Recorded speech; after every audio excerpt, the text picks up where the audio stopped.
गुरुर्ब्रह्मा गुरुर्विष्णु गुरुर्देवो महेश्वरः गुरु साक्षात् परं ब्रह्म तस्मै श्री गुरवे नमः।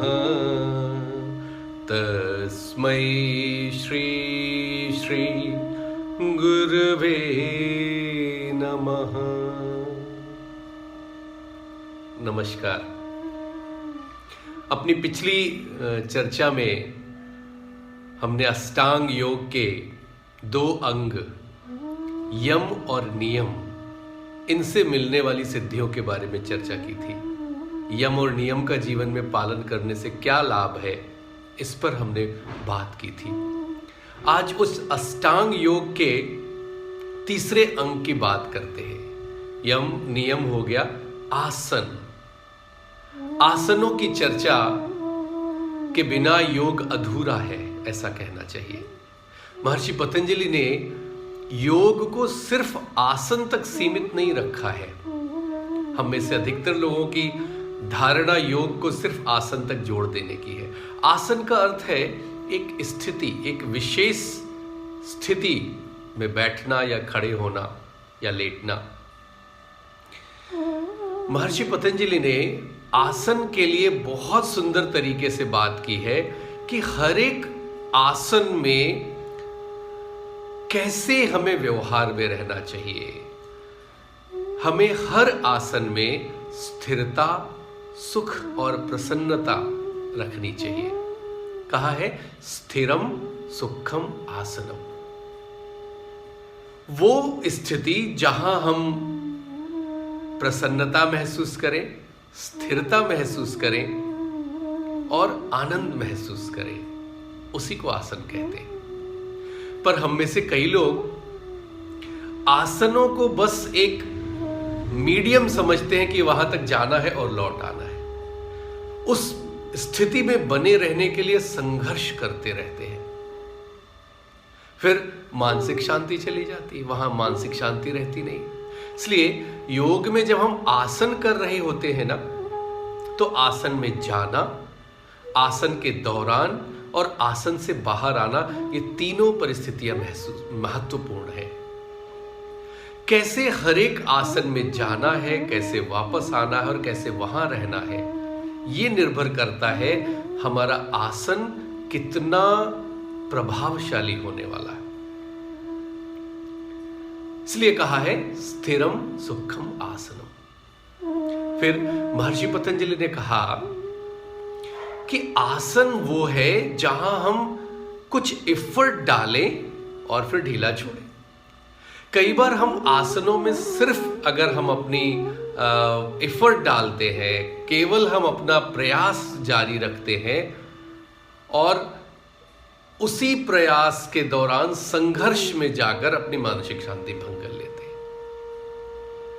तो महर्षि पतंजलि ने क्या कहा है?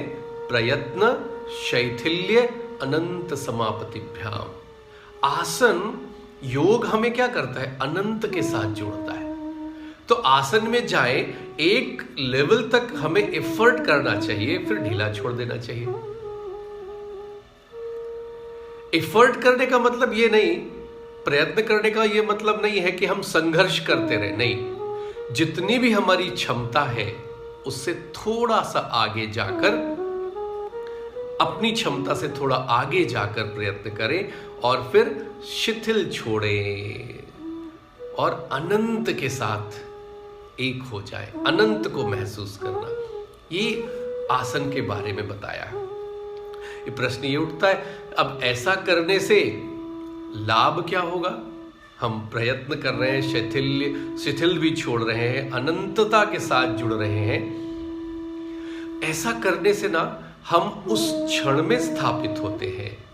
उस पोस्चर के द्वारा हम अपने मन, अपने विचार, अपनी भावनाओं को एकत्रित करके उसी क्षण में रहना शुरू कर देते हैं और अनंत के साथ जुड़ जाते हैं। फिर इससे लाभ क्या है? इससे लाभ ये है कि हमारा जो मन है वो द्वंद्व से मुक्त हो जाता है। कहते ततो द्वंद्वान विघात।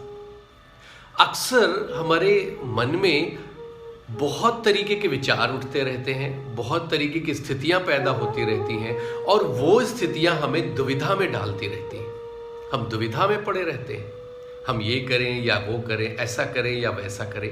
पर जब हम आसन करते हैं, आसन से हमारे भीतर उठ रहे वो द्वंद्व समाप्त होते हैं और मन को एकाग्र करने में सहायता मिलती है। द्वंद्वान विघात, उन द्वंद्व से, उन जो अनिर्णय की स्थिति है उससे छुटकारा मिल जाता है।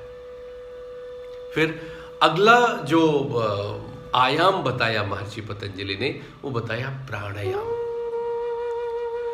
प्राणायाम इतना महत्वपूर्ण अंग है योग का, इसके बिना हम योग में आगे प्रतिष्ठित ही नहीं हो सकते।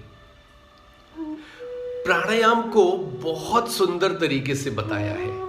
अगर हम प्राणायाम का शाब्दिक अर्थ देखें तो पता क्या हुआ? प्राण और आयाम, अपनी ही श्वास को नियंत्रित करके दिशा निर्देशित कर देने का अर्थ है प्राणायाम। महर्षि पतंजलि ने क्या कहा है प्राणायाम के लिए? अपनी श्वास और प्रश्वास की एक गति है। हमने गौर किया होगा, हमारे मन की अवस्था के अनुसार हमारी सांस की लयबद्धता भी बदलती जाती है, श्वास की गति में भी परिवर्तन आता रहता है। महर्षि पतंजलि ने कहा श्वास प्रश्वासयोस गतिर्विच्छेद प्राणायाम। कैसे हमारी अलग अलग भावनाओं के लिए हमारी श्वास की लय बदल जाती है। अपनी श्वास की लय को परिवर्तित करके हम अपने मन को स्थिर कर सकते हैं और इसी को प्राणायाम कहा गया। प्राणायाम, अगर हम यौगिक टर्म की बात करें, योग की बात करें, तो कहते हैं पूरक, रेचक और कुंभक। सांस लेना, सांस रोकना और सांस छोड़ना।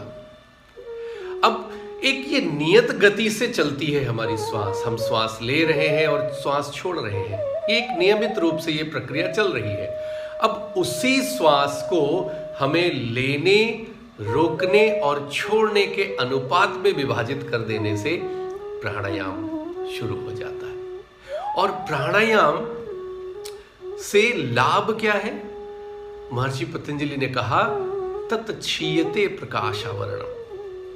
जो एक अशुद्धि का एक कहते ना एक आवरण बन गया है, हम ज्योति स्वरूप है, हम प्रकाश स्वरूप, प्रकाश पुंज है, उस पर एक माया का आवरण है, एक नकारात्मकता का आवरण चढ़ा हुआ है। प्राणायाम करने से वो आवरण क्षीण होकर टूट जाता है और हमें ध्यान करने की योग्यता आती है। हाँ? मन को एकाग्रचित करने की योग्यता प्राणायाम से मिलती। योग में कई तरीके के प्राणायाम बताए हैं, विभिन्न तरीके हैं, अलग अलग अनुपात में प्राणायाम है। अनुपात किसका? श्वास को लेने का, रोकने का और छोड़ने का अनुपात। ये जब सध जाता है, इस अनुपात में चलना शुरू कर देते हैं, तो कुछ समय के पश्चात शरीर की अपनी एक, प्राण की अपनी एक लयबद्धता बन जाती है। फिर हमें प्रयास नहीं करना पड़ता, ध्यान की गहराई में श्वास अपने आप स्तंभित हो जाती है, स्तंभ वृत्ति, अपने आप श्वास रुक जाती, फिर हमें लेने और छोड़ने की आवश्यकता नहीं पड़ती है। ये कहते हैं ना, ऑटो पायलट के रूप में हमारी बॉडी चलती है, स्तंभ वृत्ति। सांस अपने आप चल रही है, अपने आप रुक रही है, अपने आप बाहर निकल रही है, अपने आप ले रहे हैं। ये जो स्थिति है ना, ये उच्च स्थिति है प्राणायाम की, और गुरुदेव द्वारा सिखाई गई सुदर्शन क्रिया में इस स्थिति का हम अनुभव कर सकते हैं। हाँ? योग में हठ योग में इसको केवली कुंभक भी कहा गया।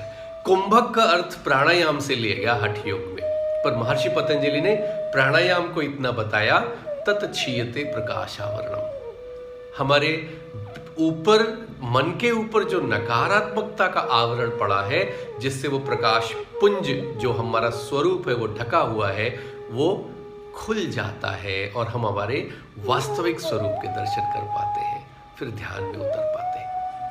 अशुद्धियों का क्षय होता है प्राणायाम से। हमारे शरीर की जो अशुद्धियां हैं ना, वो अशुद्धियां आवरण के रूप में उस प्रकाश पुंज को ढके रहती हैं। प्राणायाम से वह अशुद्धियां क्षय हो जाती है और ध्यान करने की योग्यता आती चली जाती है। अब अगले जो 3 चरण है, प्रत्याहार है, धारणा है, ध्यान और समाधि, वो हम अगले सत्र में इसकी चर्चा करेंगे। नमस्कार।